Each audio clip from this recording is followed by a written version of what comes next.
Pianist and showman Liberace died today at his home in Palm Springs after receiving the last rites of the Roman Catholic Church. The flamboyant pianist died Wednesday at his home of heart failure, surrounded by family and friends.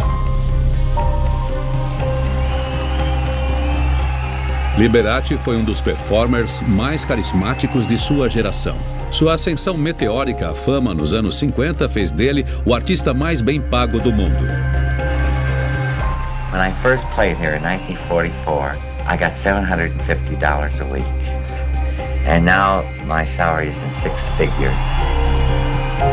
Seus shows deslumbrantes e figurinos excêntricos lhe garantiram um grande sucesso internacional.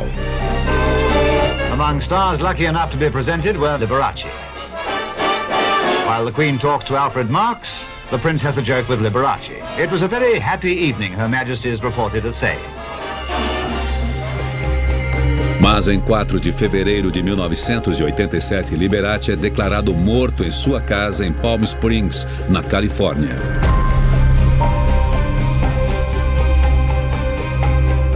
O relatório da autópsia indica que o Liberace estava sofrendo de um grande número de doenças graves. O desafio é determinar qual dessas doenças causou a morte dele, afinal. Autópsia de famosos. Liberace.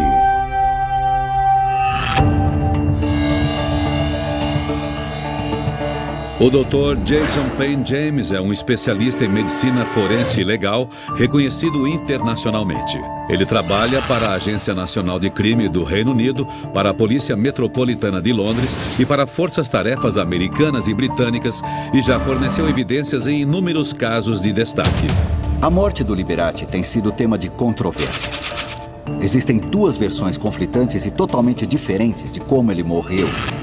O médico que o tratava diz que ele morreu de parada cardíaca devido à insuficiência cardíaca causada por uma encefalopatia subaguda. O relatório da autópsia diz que ele morreu de insuficiência respiratória.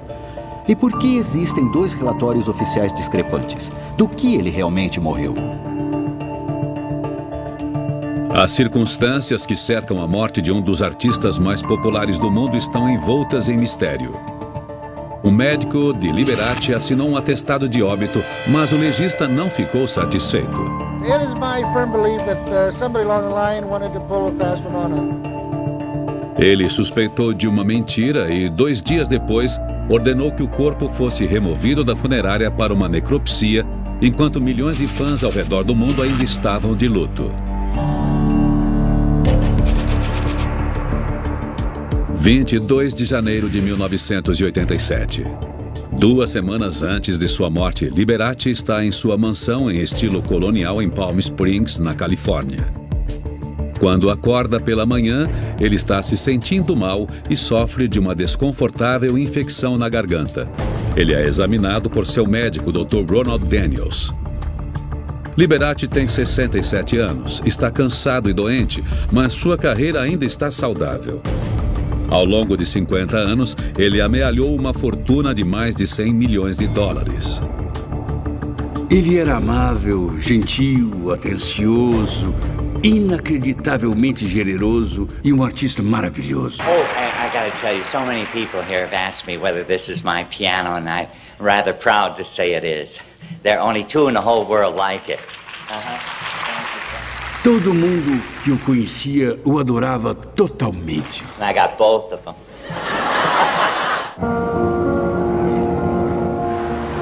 Milwaukee, Wisconsin, 1923. Aos 4 anos, Liberace era capaz de tocar praticamente qualquer melodia. Ele estreou como solista na Orquestra Sinfônica de Chicago com apenas 19 anos. Com 20 e poucos anos, ele estava tocando músicas populares em boates e cinemas. Mas a grande mudança veio em 1952, quando ele ganhou seu próprio programa de televisão. Era o meio perfeito para exibir seu estilo extravagante, sua inteligência e sua execução virtuosa.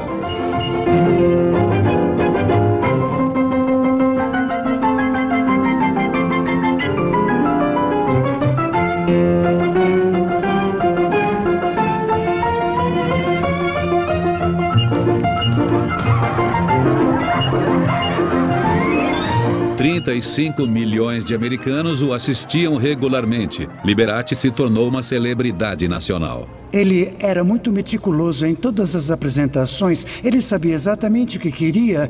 Ele tinha uma intuição sobre o que o público queria. Welcome to our show. I must apologize. I was in a bit of a rush tonight and I didn't have time to really get dressed up.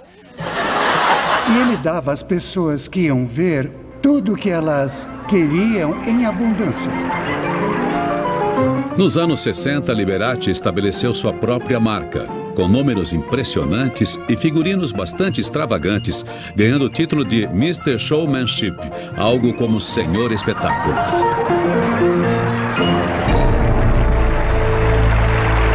Mas Liberati era um homem levando uma vida dupla. Apesar de sua imagem pública imaculada, pessoalmente ele travava uma batalha constante para ocultar a verdade a respeito de sua sexualidade. Por trás da fachada de brilho, glamour e dinheiro, ele era um homem perturbado. Ele era preocupado com a imagem. Queria que as pessoas respeitassem ele e não queria que ninguém soubesse que ele era gay. 23 de janeiro de 1987. Agora a infecção de garganta de Liberati está pior. Seu médico decide interná-lo no Centro Médico Eisenhower, em Rancho Mirage, na Califórnia. Ele está fraco, tonto e perdeu bastante peso.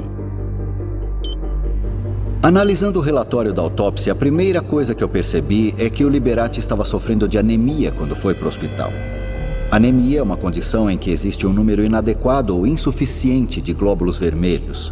Os glóbulos vermelhos contêm hemoglobina, e hemoglobina é a substância que transporta oxigênio pelo corpo. A anemia, portanto, reduz a habilidade de transportar oxigênio.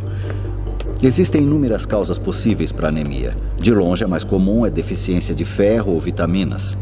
Mas a anemia pode ser um sintoma de muitas doenças diferentes ou só sintoma de uma dieta pobre. I bet you thought it was another piano. Actually, it's a refrigerator and a freezer. Ele gostava muito de comer. Ele foi criado com pratos poloneses generosos e com pratos italianos ainda mais generosos. Quando criança, ele podia até ser gordo. So most of my suits come in 3 sizes: thin, fat and impossible. O peso dele aumentava e baixava como um ioiô maluco. Se ele engordasse, sabia que tinha que fazer dieta. Senão, não ia entrar nos figurinos dos shows. Era simples assim. Liberati encontrou maneiras nada ortodoxas de perder peso. 7 dias antes de sua morte, seu Relações Públicas anunciou que ele não estava comendo nada além de melancia havia meses. Se ele achava que alguma coisa funcionava, se existia uma dieta específica que ele adotava e perdia peso e a gordura desaparecia, então ele mantinha ela. A melancia é bem saudável. Ela não tem gordura, nem colesterol e nem sal. E também contém vitamina A e vitamina C. Mas seguir uma dieta só com um tipo de alimento ou uma fruta não faz sentido e pode ser potencialmente perigoso. Os médicos realizam exames e fazem uma transfusão de sangue para aumentar sua contagem perigosamente baixa de hemoglobina. Mas é apenas um alívio temporário. Liberati ainda está muito doente. É muito improvável que uma anemia cause morte diretamente. Mas ela pode ter um papel ao piorar doenças subjacentes. Mas quais eram estas doenças subjacentes ainda é um mistério. E em 12 dias, Liberati estará morto. 26 de janeiro de 1987, Palm Springs, Califórnia. Após 4 dias de tratamento no hospital, Liberati recebe alta e volta para casa. Ele ficou em isolamento e nem os amigos mais próximos podiam visitar. Em janeiro, no final de janeiro, a coisa ficou bem feia. Fluidos extraídos do corpo de Liberati durante a necropsia foram submetidos a um exame toxicológico. Os resultados revelaram um achado importante. Na urina dele, tinha traços de um metabólito de benzodiazepínico, que é um medicamento ansiolítico. Liberati estava tomando comprimidos contra a ansiedade até 3 dias antes de sua morte. Ele tinha um bom motivo para ficar ansioso. Sua exuberante presença de palco mascarava um homem profundamente perturbado. Ele estava destruído pela culpa. Ele não entendia a sexualidade dele por causa da influência católica. Aos olhos de Deus, ele era pecador, ia morrer e ir para o inferno. Ele tentava esconder isso, mascarar, mas não podia evitar. No início dos anos 50, Liberace era cercado por massas de fãs e adoradores. Ele é comparável ao Frank Sinatra ou ao Elvis Presley em matéria de reconhecimento público, em matéria de dinheiro, e simplesmente batia recordes em todo o mundo. Elegante, amável e espirituoso, ele era um conquistador. As pessoas lotavam os teatros, ficavam em pé por horas, choravam e soluçavam. As mulheres ficavam loucas por ele. Ele teve uma série de namoradas, incluindo uma noiva, a atriz Joanne Rio, em 1954. Eu sei que tudo isso era para a imprensa. Ele gostava de ficar com ela, achava que seria interessante se casar, porque era isso que se fazia na época. Era puramente uma fachada. E ele mesmo acreditava nisso, que passava essa imagem para todos e que ninguém nunca saberia que ele era gay. Ele manteve esta fachada por muitos anos. Mas em 1956, um artigo de um jornal britânico mudou tudo. Cassandra, uma colunista do jornal Daily Mirror, descreveu Liberace como uma mistura extravagante e afeminada de amor materno com sabor de frutas e cobertura de gelo. O efeito do caso Cassandra foi um desastre no Liberace. Ele leu aquilo e ficou tão ofendido por ser chamado de bicha que ficou realmente abalado. Liberace a processou, negando ferozmente ser gay, e ganhou mais de $11 mil. Na época, foi a maior indenização por difamação na história legal do Reino Unido. Ele pôs a mão em cima da Bíblia e fez um juramento de que não era gay.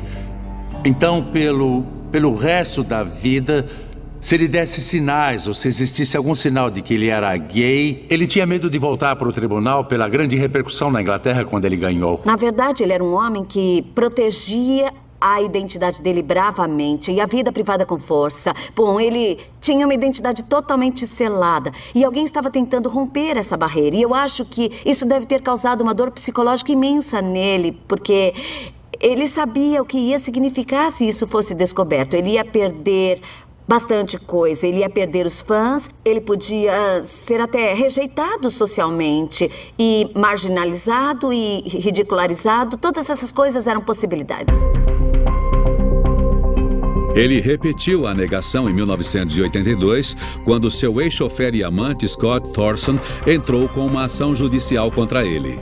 Quando houve um acordo entre o Liberace e o Scott Thorson, e o Scott Thorson, na verdade, foi pago, eu acho que isso prejudicou bastante o Liberace.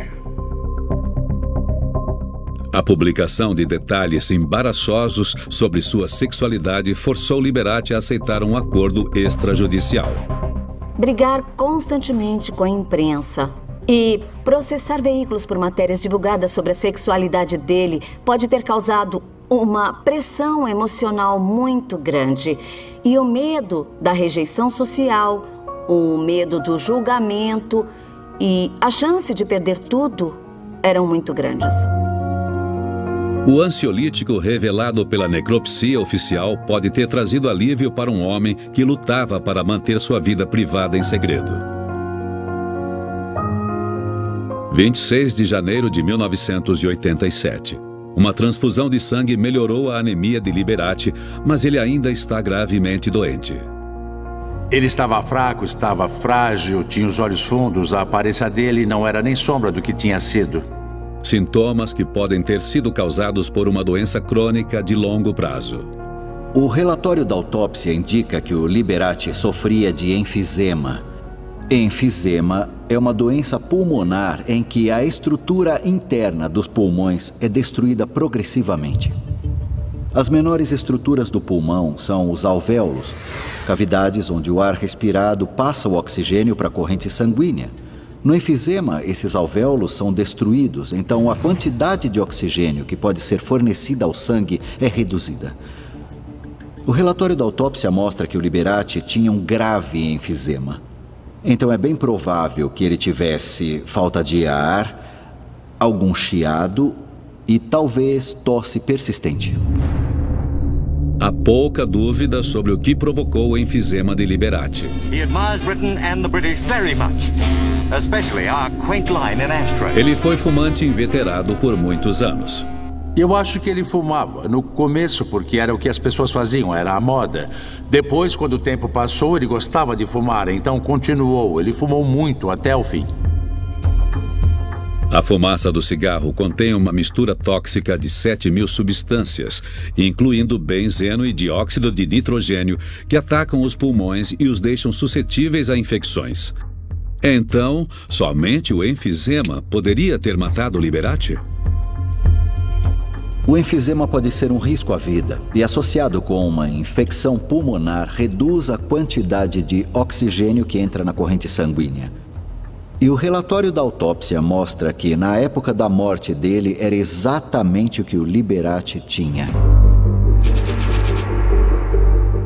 27 de janeiro de 1987. Liberati está tão debilitado que agora está acamado.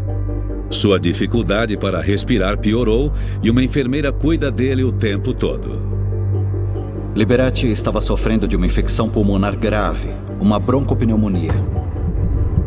Quando micro-organismos que causam a broncopneumonia invadem os pulmões, provocam uma resposta imune inflamatória. O tecido dos pulmões e vias respiratórias, no caso os bronquíolos, se enchem de fluido, causando falta de ar, febre e dores no peito. Isso pioraria os danos já causados nos pulmões pelo enfisema. A broncopneumonia reduz ainda mais a habilidade do oxigênio chegar à corrente sanguínea. O corpo de Liberati está sob ataque de 2 doenças pulmonares crônicas. Agindo em conjunto, elas podem ser mortais? O enfisema e a broncopneumonia não parecem graves o bastante para ter causado a morte em si.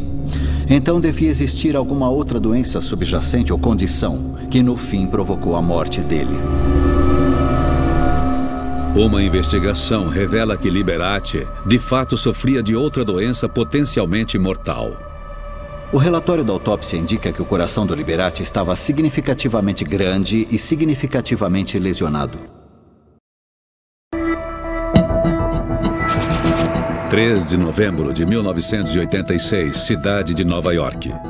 Apenas 3 meses antes de sua morte, a carreira de 50 anos de Liberati está prestes a alcançar seu auge com 18 shows, um atrás do outro, no Radio City Music Hall. Ele ficou intimidado, mas ficou animado. Era a maior casa de shows que ele ia tocar na carreira.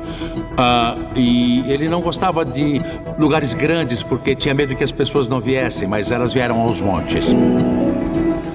Mas durante sua apresentação final, Liberati tem dificuldade para respirar, tontura e dor no peito. Eu fui ver ele no camarim e ele estava deitado numa cama. Eu falei, você deve estar doente. E ele respondeu, não, só estou com um pouco de gripe. Mas ele estava suando. Então eu imaginei que podia ser um pouco mais que aquilo, mas ele não ia me contar e com certeza não ia comentar com o público. Ele estava descansando para poder voltar para o palco e conseguir tocar de novo. Ele tinha 1,75 m ou 1,76 m. O peso normal dele era uns 82 quilos. Ele era meio cheinho, mas ele perdeu mais de 20 ou quase 30 quilos. Então, quando ele fazia as suas performances, ele ficava nos bastidores respirando oxigênio. Entre as músicas, ele estava muito doente, mas se apresentou no Radio City Music Hall em Nova York em 1986, menos de 6 meses antes de morrer. Mas o público dele não sabia nada disso.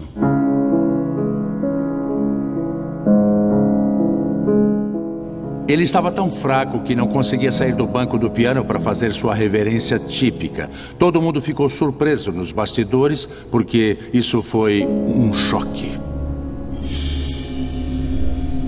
Evidência provável de uma doença cardíaca crônica. O coração do Liberati deu sinais de uma doença cardiopulmonar. Uma doença cardiopulmonar danifica o coração por causa de um dano ou problema nos pulmões. As cavidades do lado direito do coração, que bombeiam sangue para os pulmões, estavam distendidas e o músculo cardíaco estava muito espesso. porque estava precisando bombear o sangue com mais pressão até o tecido pulmonar danificado. A lesão nos pulmões e o estrago no coração causado pela doença pulmonar significam que a quantidade de sangue oxigenado no corpo foi bastante reduzida. Outra condição cardíaca crônica ameaçava a vida de Liberati.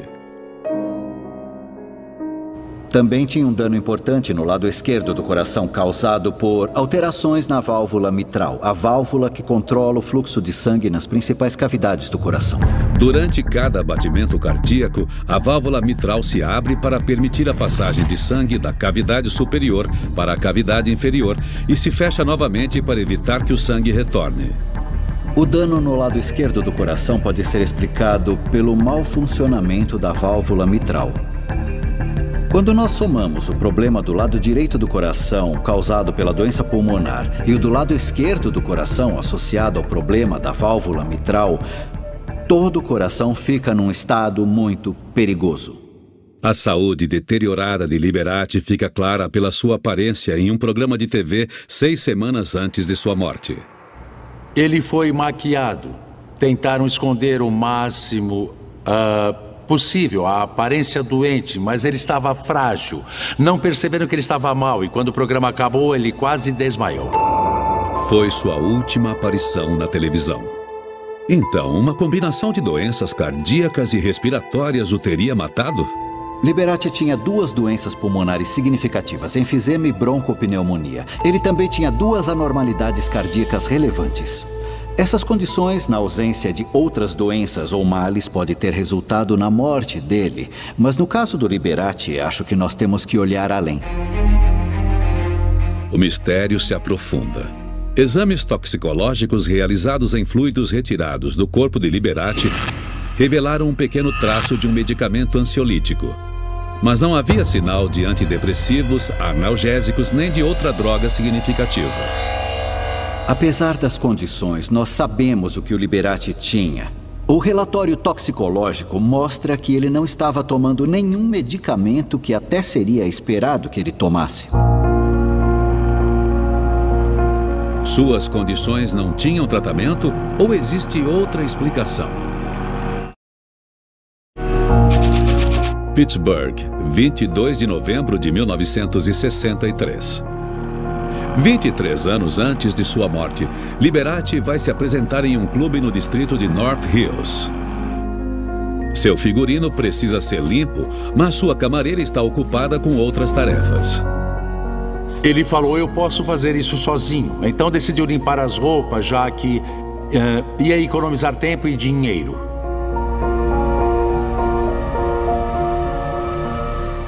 Mas ele inalou a substância. Ficou extremamente mal e teve que ser levado para o hospital. Liberati é diagnosticado com falência renal. Ele teme estar morrendo. Criado como católico romano, Liberati mais tarde alegaria ter tido uma revelação divina.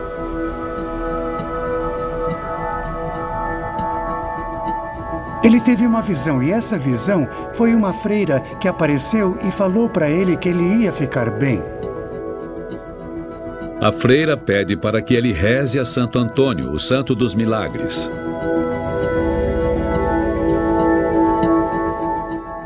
Liberati se recupera, convencido de que sua fé o salvou. Sua vida é transformada. Ele adota Santo Antônio como seu anjo da guarda e começa a se afastar de médicos e da medicina. Ele não gostava de ser controlado, nem que falasse o que ele tinha que fazer. Quando o médico falava alguma coisa para ele, se a notícia fosse boa, ele aceitava. Se não fosse, ele ficava em negação. Eu acho que ele tinha aversão a qualquer tipo de remédio. O amor do público que chegava até o palco era o bastante, era o remédio dele. Era com isso que ele prosperava. Agarrando-se à sua fé reavivada, Liberati começa a acreditar em milagres e não na medicina. Uma convicção que ele abraçaria até o fim. 1º de fevereiro de 1987, 3 dias antes de sua morte. A doença misteriosa toma uma dimensão ainda maior. Agora Liberati está doente demais para se mexer. Seu pulso está cada vez mais fraco. Um dos sintomas que Liberati desenvolveu foi dificuldade para engolir. O termo médico é disfagia. A disfagia pode ser causada por uma ampla variedade de condições médicas, como inflamação na garganta ou até uma hérnia de hiato, e por outras doenças mais graves, como um derrame ou até um câncer. A disfagia pode provocar perda de peso, infecções pulmonares, desnutrição e desidratação. Seja qual for o caso, é um divisor de águas na luta de Liberati.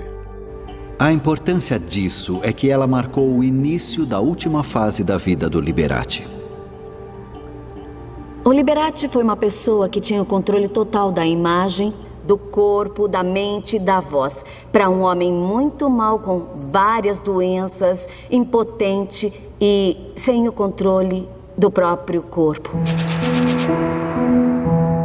2 de fevereiro de 1987. A enfermeira de Liberati, sua irmã Andy e Carrie James, seu parceiro há 5 anos, estão ao seu lado, ainda esperando que um milagre o salve, como já havia acontecido. Ele perde e recobra a consciência. De acordo com as pessoas que estavam perto dele, a pele dele estava sem cor, os braços dele não se mexiam, os olhos ficaram amarelos. Ele estava semiconsciente e só conseguia responder com sim ou não.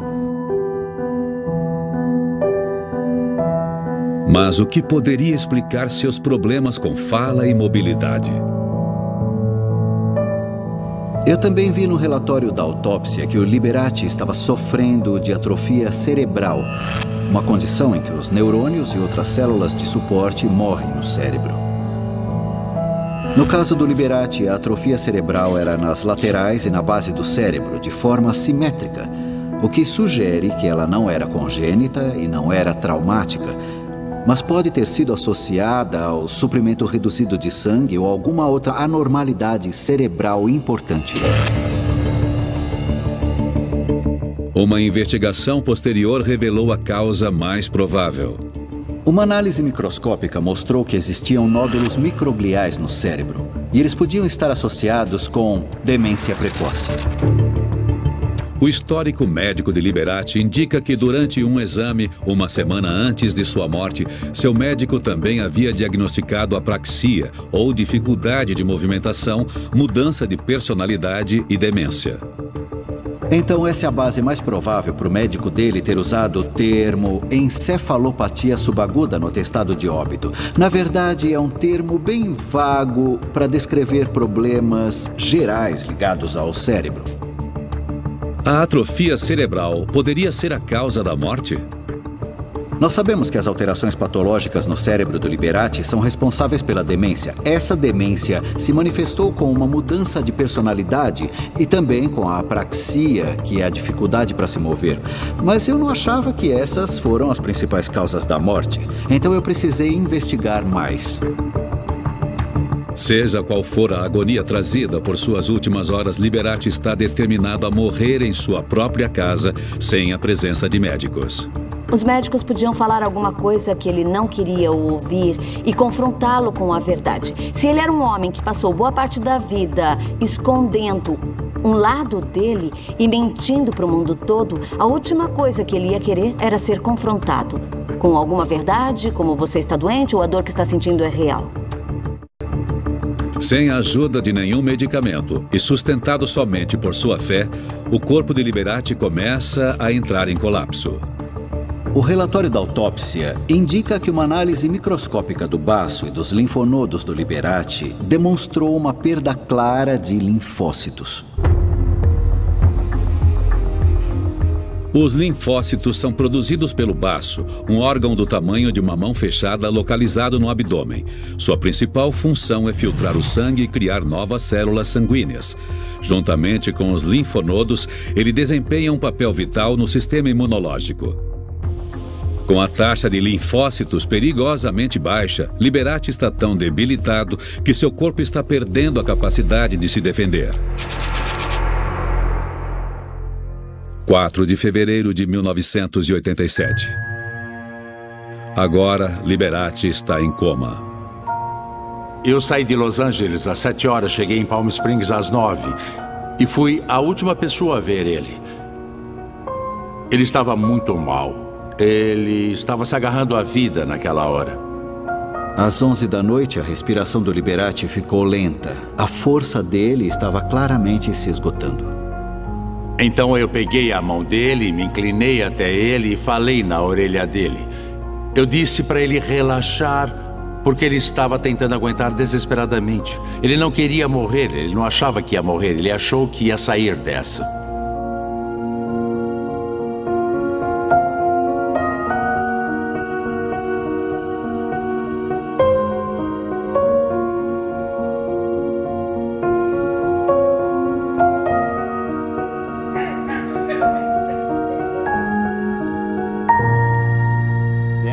Showman Liberace died today at his home in Palm Springs. He had been ill with anemia, emphysema, and heart disease.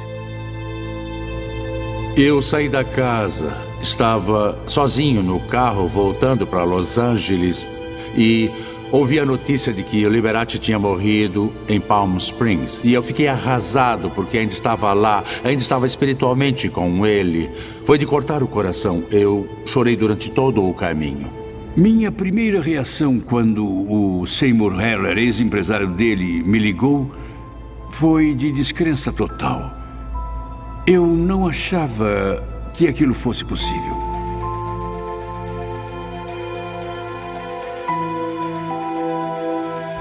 Muita gente não acreditou. Ele era novo, tinha 67 anos. As pessoas falavam, eu vi o show dele no ano passado em Las Vegas, ele estava ótimo. O que houve? Como ele morreu? Eu acho que a reação do público foi exatamente igual à minha. Descrença total e choque. O atestado de óbito divulgado pelo médico particular diz que ele morreu de parada cardíaca devido à insuficiência cardíaca causada por encefalopatia subaguda, uma doença cerebral debilitante. Quando Liberati foi internado em 23 de janeiro, ele tinha inúmeros sintomas relacionados ao cérebro, demência, mudança de personalidade, dificuldade de se mover. E esse deve ser o motivo de o médico dele colocar encefalopatia subaguda no atestado de óbito. Mas nos dias seguintes à morte de Liberati, esta conclusão foi ferozmente contestada e gerou ainda mais especulação sobre sua vida privada. O legista do condado exigiu saber a causa da encefalopatia de Liberati. It is my firm belief that somebody along the line wanted to pull a fast one on us. Ele solicitou uma investigação. Em uma dramática reviravolta, o corpo de Liberati foi confiscado e levado novamente ao necrotério para uma autópsia oficial. O relatório do legista mostra que antes da morte, o Liberati fez um exame de sangue e o resultado foi chocante. Ele testou positivo para HTLV-3, o vírus hoje conhecido como HIV. Las Vegas, agosto de 1985. 18 meses antes de sua morte, Liberati realizou seu check-up anual em uma clínica particular. Exames de sangue confirmaram que ele era HIV positivo. O HIV, o vírus da imunodeficiência humana, ataca o sistema imunológico do corpo, principalmente destruindo os linfócitos, os glóbulos brancos que ajudam a combater infecções. Em um período de tempo prolongado, a habilidade de o corpo se defender é reduzida e, no fim, se perde. Liberati sabia o que este diagnóstico podia significar. Em meados dos anos 80, o medo dominou os americanos. Gay bathhouses were shut down by the city a year ago. Business at gay bars has dropped by a third. In New York City, a Republican campaign proposal to close all businesses that cater mainly to homosexual men. Mandatory blood tests for doctors, nurses, teachers, food handlers and prostitutes. Era assustador, porque muita gente estava morrendo. As pessoas estavam evitando ter intimidade e, naquele momento, ainda não se sabia se o vírus era transmitido por beijo, por relação sexual, nem nada. Liberati se recusou a aceitar o diagnóstico. Ele entrou em negação total porque se sentia bem. Não existia motivo para deixar de continuar levando a vida que ele tinha. Ele teria que lidar com o que aquilo significava para ele. A possibilidade de todo mundo descobrir uma coisa que ele lutou tanto tempo para manter em segredo, às escondidas, podia ter que ser revelada para o mundo. Ele devia ter um grande medo de ser exposto. Eu só estou lhe dizendo que ninguém, mas ninguém mesmo pode saber. Ao saber que era HIV positivo 18 meses antes de sua morte, Liberati fez o possível para manter o segredo. Ele tem muitos fãs, não é possível. Seu empresário negou com veemência toda a especulação da imprensa sobre a causa de sua saúde frágil. Mas, sem perceber, Liberati correu riscos o tempo todo. Parceiros diferentes toda noite. Às vezes 2 ou 3 numa noite.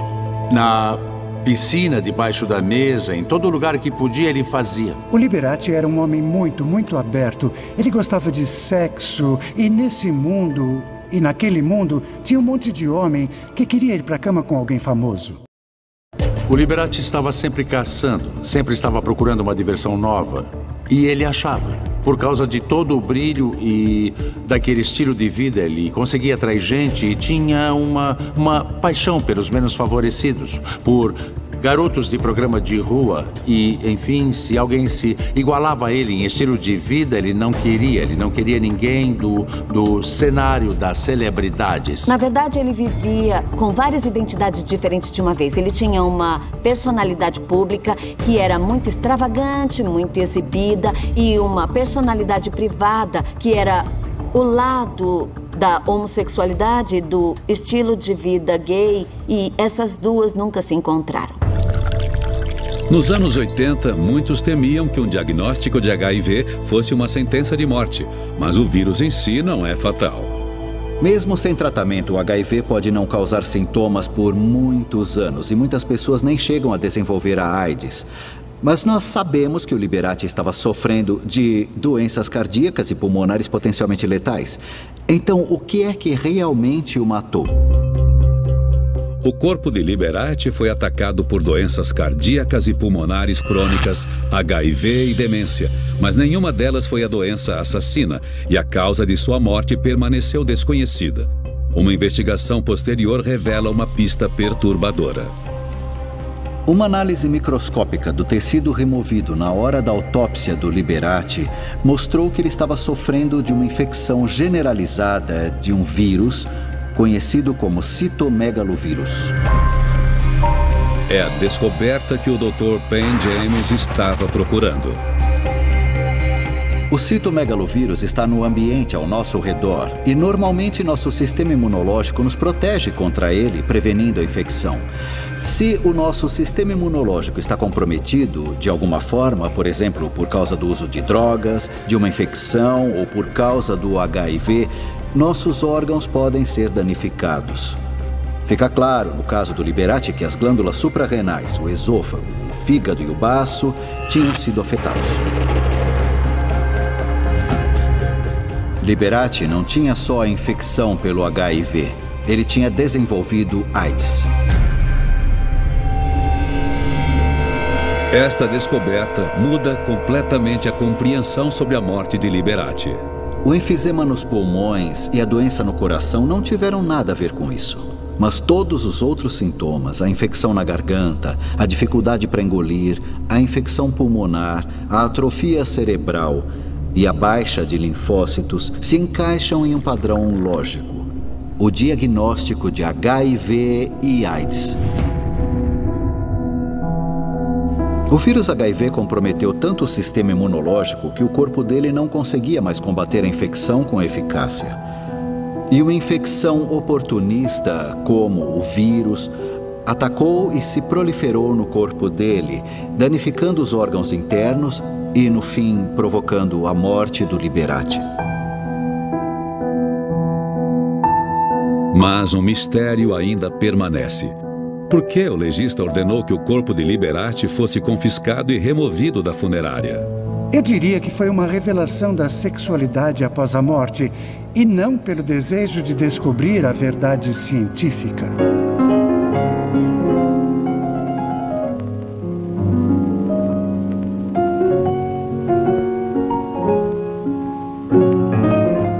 Liberace era admirado por todos. Ele foi reverenciado como um dos maiores artistas do mundo e era um pianista brilhante. Tinha muita gente com inveja disso que queria dizer: eu não falei que ele era bicha, não falei que ele tinha morrido de AIDS mesmo negando. E essa foi basicamente a atitude, só queriam acabar com ele.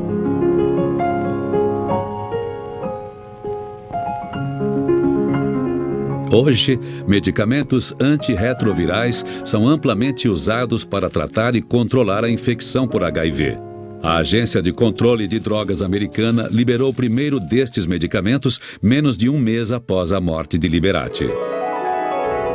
Ele foi um dos maiores showmen da história e queria levar alegria para o público, o entretenimento, o glamour. E eu acho que ele devia ser lembrado pelo talento e pela habilidade dele. Eu me lembro do Liberace como um grande amigo. Como alguém inacreditavelmente generoso com todo mundo que encontrava, incluindo eu. Que mostrava um tipo extraordinário de carinho e amor. E quando tudo isso deixa de existir, é muito triste. Ele era um artista charmoso e brilhante que era incapaz de maldade, avareza ou intolerância. E nesse sentido, eu diria que ele foi o melhor dos Estados Unidos.